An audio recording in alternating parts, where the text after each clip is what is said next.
네, 우리 오늘 말씀은 열왕기상 13장 1절부터 32절에 있는 말씀으로 왜 그랬을까? 왜 그랬을까? 라는 제목으로 하나님 말씀 증거하겠습니다. 오늘 본문은 평소와 같이 지난 주 중에 읽은 말씀 가운데 한 부분입니다. 제 개인적으로는요, 이 본문이 아니라 다른 본문을 강론하고 싶었습니다. 그 부분이 저에게는 좀 더 와닿았으니까요. 그러나 오늘은 이 본문을 택했습니다. 혹시 왜 그런지 아시는 분? 네, 여러분 가운데 아마 아시는 분도 있을 텐데요. 왜 이 본문을 정했냐? 한 달 전쯤에 우리 청년부에서 어떤 그룹이 있어서 그 그룹에서 신앙적인 이야기를 나눈 적이 있습니다. 그런 신앙적인 이야기를 하다가 어느 자매가 이 본문의 이야기를 했고요. 그래서 이번 주중에 읽다가 그래, 이 사람이 언급한 이 본문 오늘 나누면 더 좋겠다라는 마음이 있어서 이렇게 오늘 함께 나누게 되었습니다. 우리 오늘 길지만 이 스토리를 다 읽었습니다. 내용 자체는 그렇게 어렵지가 않죠. 대충 어떤 내용인지 쉽게 알 수 있습니다.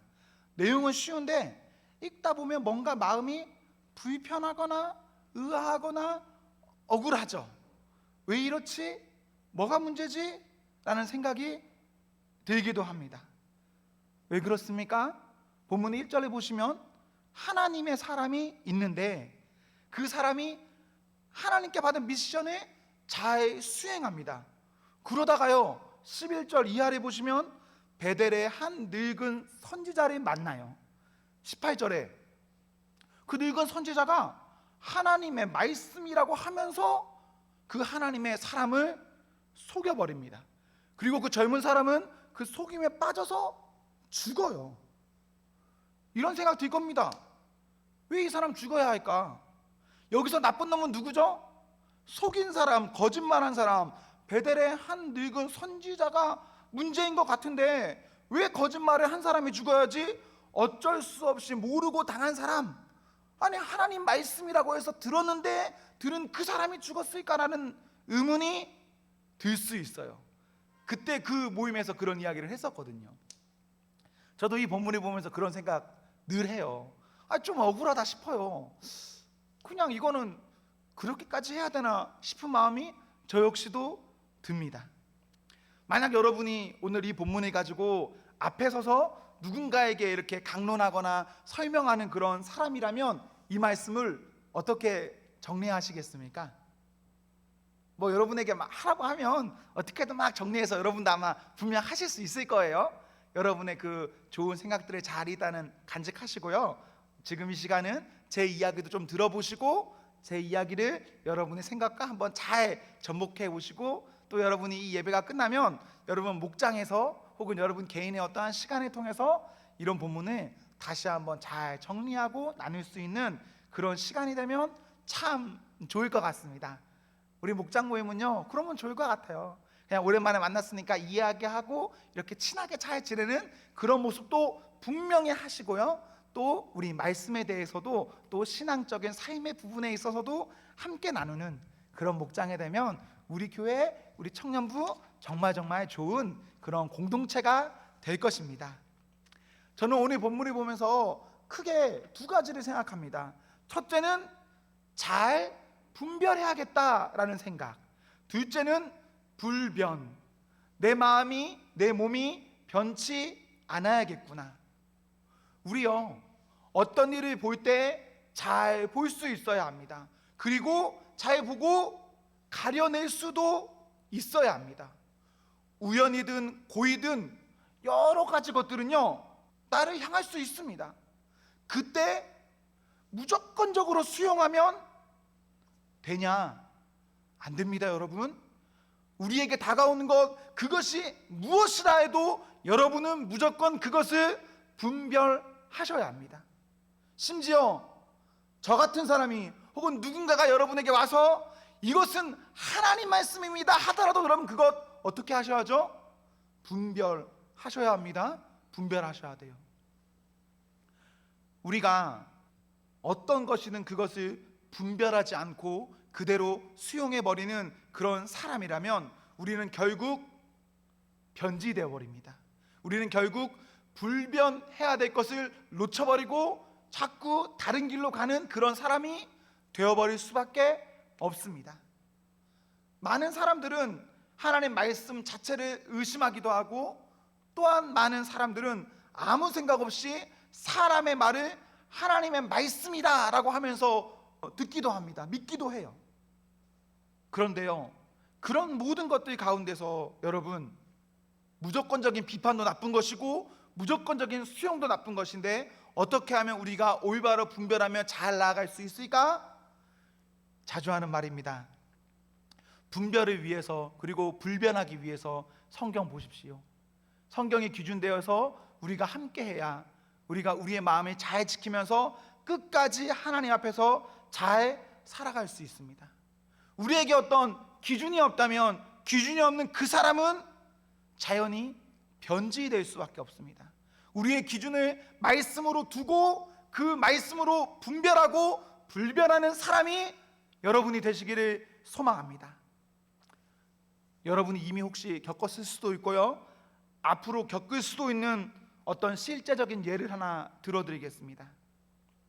교회에 이렇게 있다 보면 어떤 사람들은 자신이 하나님의 음성을 듣는다고 하면서 뭔가 자랑스럽게 말하는 사람들이 있습니다.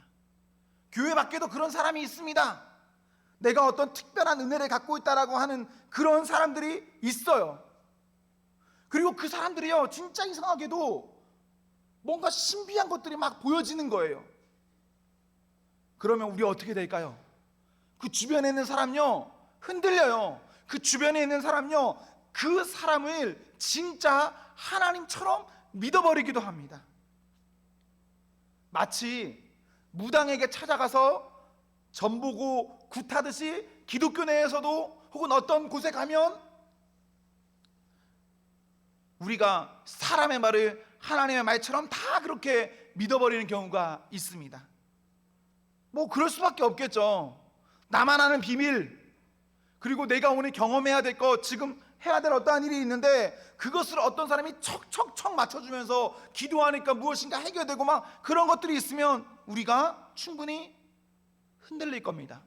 여러분, 그런데 그때요, 그런 어떠한 신비한 일이 일어나도 그것을 믿어서는 안 됩니다. 왜 믿으면 안 될까? 제가 아무리 여러분에게 좋은 이야기를 하더라도 그것이 성경과의 기준이 다르다면 그 사람이 말하는 것은 다 틀린 겁니다. 오늘날 많은 사람들은 성경과 충돌되더라도 내가 경험한 게 있으면 성경보다 사람을, 어떤 사람의 말과 제도를 앞세우고 있어요. 정말 그런 것이 많이 보입니다. 여러분, 앞으로 신앙생활하는 과정 가운데 여러분이 어떤 신비한 일을 경험하더라도 그 신비한 일이 말씀보다 앞서서는 안 됩니다. 우리나라에는 진짜 그런 사람이 많아요.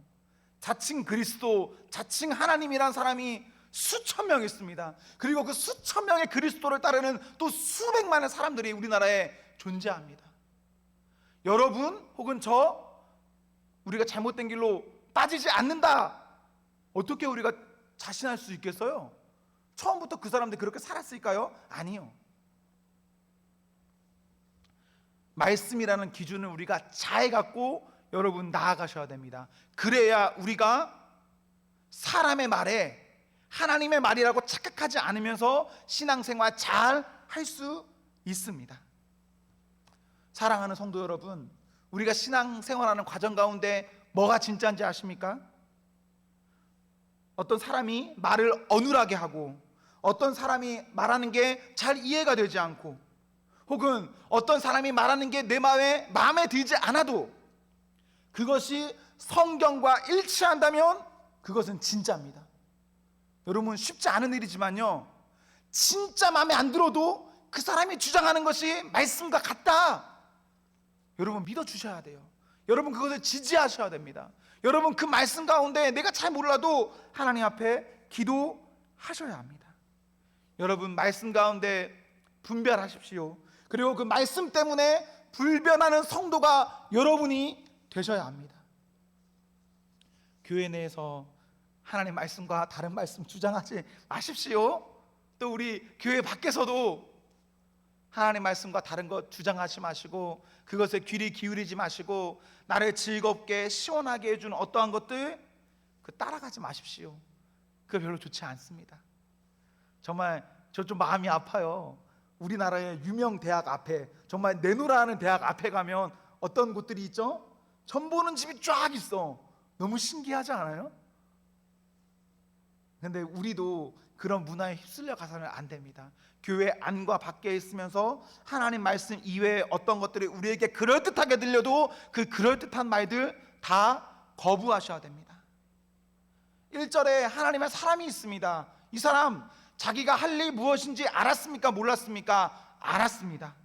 그래서 1절에서 10절에 보시면 하나님의 말씀을 선포하고 그 선포한 이후에 왕이요, 이 사람을 유혹해요. 내가 예물을 주겠다, 선물을 주겠다라고 하더라도 이 사람 거부합니다. 떡을 먹자, 물도 마시자, 이거 다 했지만 거부하고, 이 사람은요 오던 길로 가면 안 된다는 하나님의 말씀도 들었기 때문에 오던 길이 아니라 다른 길로 해서 자신의 집으로 돌아가는 그런 것까지 다 알고 실제로 그렇게 가는 사람이었습니다. 그런데 그 다음부터가 문제예요. 일을 정말 잘했습니다. 하나님 말씀한 대로 잘했어요. 그런데 잘하다 보니까 잘한 그때부터 문제가 생깁니다. 그 다음부터는요 너무 가볍게 보고 너무 가볍게 보다 보니까 변해버려요. 다시 이 사람은요 분별을 놓아버렸고, 분별을 놓아버리니까 변해버리는, 변질돼버리는 그런 사람이 돼버렸습니다. 좋을 때, 성공할 때, 다 했다 싶을 때, 그때가 어떤 때냐? 위험한 때입니다. 그때 더 조심해야 되는 거예요. 우리는 오늘 본문을 읽으면요 늙은 선지자의 거짓말이 마음에 많이 들어와요. 그래서 뭔가 이 하나님의 사람이 억울하다 싶을 수도 있습니다. 그런데요 14절에 보십시오. 14절에 하나님의 사람 지금 뭐 하고 있습니까? 상수리 나무에 앉아 있습니다. 이미 이 사람은요 어느 정도 됐다 싶으니까 마음을 놔버린 겁니다. 지금 이 사람은 쉬고 있는데, 쉬지 않았다면, 이 사람이 거기 앉지 않았다면 늙은 선지자 만났겠습니까? 만나지 않았겠습니까?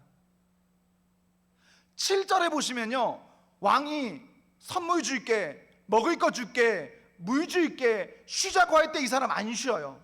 왜? 이 사람 8절에서 9절에 보시면 하나님의 뜻이 무엇인지 아니까 처음에 유혹당할 때는 이것에 안 흔들립니다. 그러나 자신이 어느 정도 됐다 싶으니까 하나님의 뜻을 생각하지 않습니다. 하나님의 사람은 늙은 선지자 때문에 죽었다기보다는 이미 그 전에 하나님의 뜻을 잊었기 때문에 죽은 사람입니다.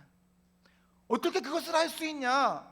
단순히 상수리 나무 아래 앉아 있었다는 그것 때문에 그렇게 해석하는 것은 너무 과한 것 아니냐라는 생각을 하실 수도 있는데요, 왜 그러냐면 여기에 상수리 나무는 크게 두 가지 의미를 가지고 있습니다.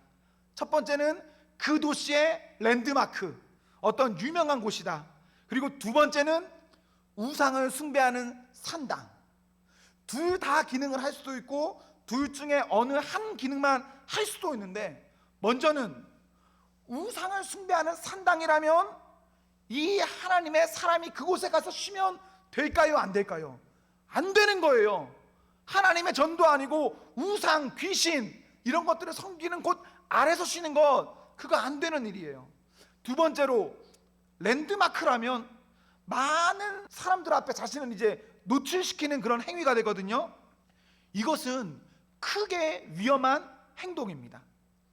산당에서 뭐 쉰다는 것 그냥 이해 쉽게 되시죠? 더 이상 설명 안 해도 될 겁니다. 그런데 랜드마크에서 쉬는 게 왜 위험한 일이냐? 여기서 쉬면 안 되는 이유는요, 아직도 이 사람은 여로보암 왕의 영토 안에 있다라는 겁니다.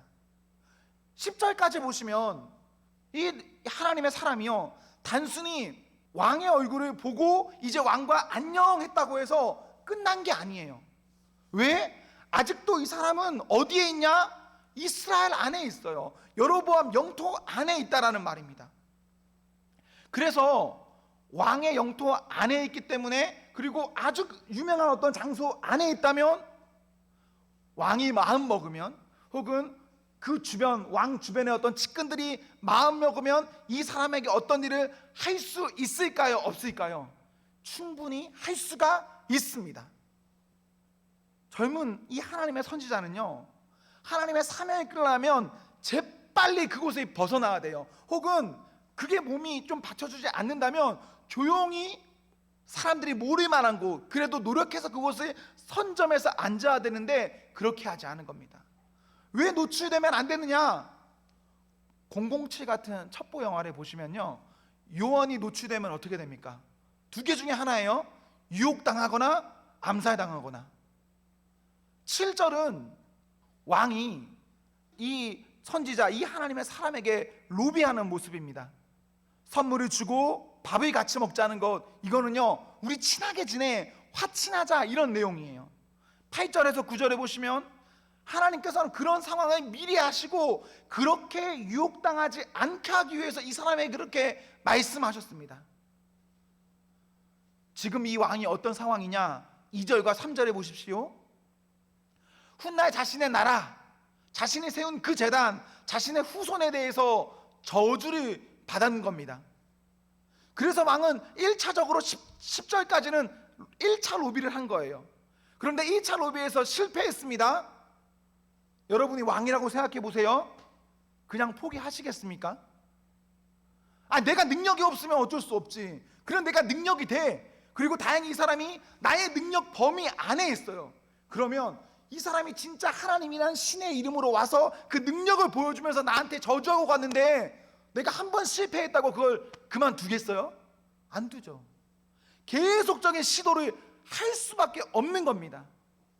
그래서 이 사람 그렇게 공공연한 장소에 있으면 안 되는 거예요. 그런데 그렇게 있는 겁니다. 이미 그 자체로 이 사람은요, 유혹당할 준비가 다 된 겁니다. 나는 이제 곧 넘어갈 준비가 되었다라고 그냥 이 사람 스스로의 행동이 그렇게 말을 하는 거예요. 산당이라는 의미든 랜드마크라는 의미든 둘 다의 의미든 이 사람은요, 이렇게 나무 아래서 쉬어버리니까 곧 이어서 늙은 선지자를 만나고 늙은 선지자에게 유혹을 당합니다. 15절에서 16절에 보시면 같이 하자, 안 된다, 이런 내용입니다. 다시 17절에서 18절에 보시면 여러분 눈으로 한번 17절 18절 다시 한번 보십시오. 안 된다고 하니까요, 늙은 선지자 어떻게 하죠? 하나님 말씀으로 말씀을 꺾어버립니다. 거짓말했기 때문에 속았다기보다는요, 본인 스스로가 하나님 말씀 앞에 바로 서지 않았기 때문에 가짜 말씀이 나에게 들어와도 그 가짜 말씀이 진짜 하나님의 말씀을 꺾어버리는 거예요. 그러다 보니까 하나님의 사람임에도 불구하고 상대가 거짓말해도 하나님 이름 파니까 그냥 넘어가는 겁니다. 신중하지 않고 분별하지 않고 결국에는 자신의 몸과 마음을 지키지 못하고 9절 후반절에 보십시오. 왔던 길로 되돌아가지 말라라고 분명하셨죠. 그런데 19절에 보시면 길을 돌아갔고 그곳에서 떡도 먹고 물도 마십니다. 처음에 하지 말라는 거 다 해버려요. 하나님께서는 분명 이 하나님의 사람에게 이스라엘의 심판을 말씀하셨습니다. 하나님의 사람은 그 심판받을 땅에서 이렇게 먹고 마시고 길을 돌아감으로 그 사람들과 화친해버려요. 그 땅 안에서 이루어지는 모든 행위는 그 나라의 왕, 벌받을 그 왕, 그리고 하나님의 진노를 받은 그 왕과 함께하는 것과 동일한 행동입니다. 하나님의 사람이 말씀을 놓쳐버리니까, 그냥 마음을 푹 내려놓으니까, 아무런 곳에 나가서 앉아있으니까 그냥 그 사람 유혹당해버리고, 유혹당한 이후에는 하나님 말씀은 아무것도 남지 않고 그냥 끝나버리는 그런 사람이 됩니다. 오늘 본문 우리 좀 길게 읽지 않았습니까? 다시 한번 눈으로 보시겠습니까? 1절에서 32절에 그냥 크게 눈으로 보세요. 묻지는 않을 거니까 여러분에게 그냥 이렇게 던져볼게요. 여러분 오늘 본문을 보면서 어떤 부분이 가장 이상하거나 가장 안타깝습니까? 뭔가 좀 마음에 그러세요? 눈으로 보십시오. 그냥 생각하시면 됩니다. 그리고 혹시 제 말씀을 듣고 이것 때문에 좀 느껴지는 안타까움이 있다면 뭐 그런 것도 지금 보면서 생각해 보셔도 됩니다. 저는 이 말씀을 보면서요, 정말 안타깝게 느껴지는 게 한 가지 있었는데, 그게 뭐냐면 뭐 이 사람이 뭐 상수리 나무에 앉았다 그래서 유혹당했다 그래서 죽었다 뭐 이거 뭐 이게 그렇게 저는 안타깝다기보다는 정말 다른 거 하나가 안타까웠는데요, 이 사람이 이제 늙은 선지자에게 유혹당하지 않습니까? 그래서 늙은 선지자의 집에 가서 늙은 선지자와 함께해요. 그때부터 이 사람이 어떻게 불려지냐면요, 하나님의 사람이라고 불려지지 않아요. 늙은 선지자가 이 사람을 부를 때는 하나님의 사람이라고 부르는데요, 해설자가 이 사람을 설명할 때는 분명 1절 같은 데 보시면 하나님의 사람이라고 설명하거든요. 그런데 해설자 입장에서 설명할 때는 이 사람을 더 이상 하나님의 사람이라고 부르지 않습니다. 그냥 이 사람이 이 정도로만 불러요. 전 그런 점에서 매우 안타까워요. 하나님의 뜻을 알고 뜻을 따라 살 때까지는 이 사람 하나님의 사람이었습니다. 혹은 요즘 우리말로 말하면 이 사람은 하나님 뜻대로 살 때는 성도라고 불리는 그런 귀한 사람이었습니다. 그런데 하나님 말씀을 잊어버리고 자기 뜻대로 사니까 어느 순간 되돌아보니까 나에게는 하나님 말씀도 남아있지 않고 삼자가 나를 부를 때는 더 이상 나를 향해서 하나님의 사람이다, 성도다라고 부르지를 않습니다. 저는 이게 더 안타까워. 뭘 좀 못했다, 어떻게 실수했다, 이거 뭐 그냥 다 그냥 넘어가는데 더 이상 하나님 앞에 하나님의 사람으로 불리지 않는다는 것에 있어서는 마음이 안타깝습니다. 사랑하는 성도 여러분, 우리 오랜 기간 예수님 믿었습니다. 저는 바랍니다, 여러분이 지금까지 예수님 믿었던 것처럼 앞으로의 나이 가운데서도 예수님 잘 믿는 성도가 되십시오. 물론 우리요 좀 흔들릴 수도 있고 잘못할 수도 있고 뭔가 문제 있을 수도 있습니다. 그러나 괜찮습니다. 회개하고 돌이키고 그래도 부단히 하나님 앞에 있으려고 노력하면 되거든요. 그래서 되는 거예요. 하지만 모든 것을 잊어버리고 떠나버리고 결국 성도라는 이름도 잃어버릴 지경까지 가서는 결코 안 됩니다. 그건 너무너무 안타까운 일이에요. 그런 의미에서 여러분 진짜 주일 이 예배, 일주일에 이 하루만이라도 여러분 놓치지 않으셔야 됩니다. 내가 아무리 개차반처럼 살아도 이 예배 1시간만큼은 놓치지 않으셔야 돼요. 진짜 이건 놓치지 않으셔야 돼요. 그리고 여러분들이 정말 바라기는 이건 그거보다 조금 더 어려운 일일 수도 있는데 정말 하루에 한 절이라도 하나님 말씀 읽기를 노력해야 됩니다.